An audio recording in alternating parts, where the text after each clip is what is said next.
देने का काम किया, सशक्त करने का काम किया। मैंने देखा था हमारे रामशंकर कठेरिया ने अपने कार्यकाल में इटावा रेलवे स्टेशन की मांग को उठाने का काम संसद भवन में किया था। मैं देश के प्रधानमंत्री को धन्यवाद देती हूँ, उन्होंने हमारे रेलवे स्टेशन का कायाकल्प किया और साथ ही वंदे भारत जैसी ट्रेन के ठहराव के लिए उनके द्वारा मांगी हुई स्वीकृति को सहर्ष स्वीकृति प्रदान करने का काम किया। इसलिए एक बार फिर हम सब लोग देश के यशस्वी प्रधानमंत्री को बहुत बहुत धन्यवाद देते हैं। मैं धन्यवाद देती हूँ आदरणीय गीता साकी को, से हो या दिव्यापुर में अन्य ट्रेनों के ठहराव के संबंध में लगातार हमारी बहन गीता साक पार्लियामेंट में इन विषयों को उठाकर हम सबको ऊर्जा देने का काम करती हैं। मैं उनको भी बहुत बहुत धन्यवाद देता हूँ, धन्यवाद देता हूँ, धन्यवाद देता हूँ, धन्यवाद देता हूँ, धन्यवाद देती हूँ। और देश के प्रधानमंत्री जो लगातार पूरे देश में हर क्षेत्र में अपनी योजनाओं के माध्यम से भारत की जनता को निश्चित ही विकास की राह पर ले जाने का काम कर रहे हैं। मैं फिर से एक बार धन्यवाद देती हूँ आप सबको, जिन्होंने लगातार तीसरी बार देश के प्रधानमंत्री को चुनने का गौरव हम सबको प्राप्त कराया। इसलिए मैं फिर एक बार आप सबका आभार व्यक्त करती हूँ।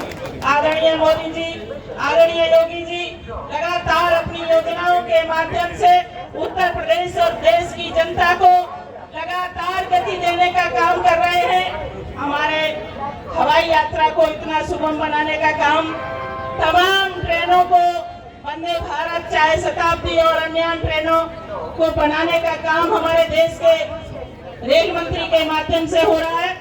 और देश के तमाम लोगों को, चाहे वो बनारस की यात्रा हो, प्रयाग की यात्रा हो, दिल्ली की यात्रा हो या पूरे देश में कहीं की भी यात्रा को सुगम करने का काम हमारे देश के प्रधानमंत्री की योजना के अनुसार हमारे भारत के रेल मंत्री करने का काम कर रहे हैं। मैं उनको भी आप सबके माध्यम से धन्यवाद देना चाहती हूँ और आप सबको यही कहना चाहती हूँ कि लगातार देश के प्रधानमंत्री को हम सब लोग ऊर्जा देने का काम करेंगे।